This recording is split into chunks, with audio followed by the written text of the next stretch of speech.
received my medical degree from the University of Missouri before training in emergency medicine. There were many things I liked about being in the emergency department. I was able to acutely handle pain and treat an immediate condition. That was very satisfying for me. But there were a lot of times when I would see people with chronic abdominal pain and other chronic conditions that I didn't have answers for. And I was tired of ordering repeat CT scans that were giving harmful radiation to patients. So I began looking for answers elsewhere. At the same time, I started becoming very fatigued and tired myself. Working night shifts and shift work was very depleting on my own body. Looking for other answers, I found macrobiotics.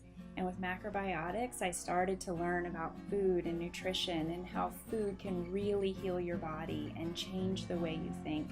Heal yourself on a cellular level. I began studying macrobiotics, which has its basis in traditional Chinese medicine at the Kushi Institute for Natural Healing. From there, I found the Institute for Integrative Nutrition, where I studied over 100 different theories and nutritional programs for how to heal the body naturally. That led me to functional medicine, and that led me to leaving the emergency department to begin my own practice as a functional and integrative medicine physician.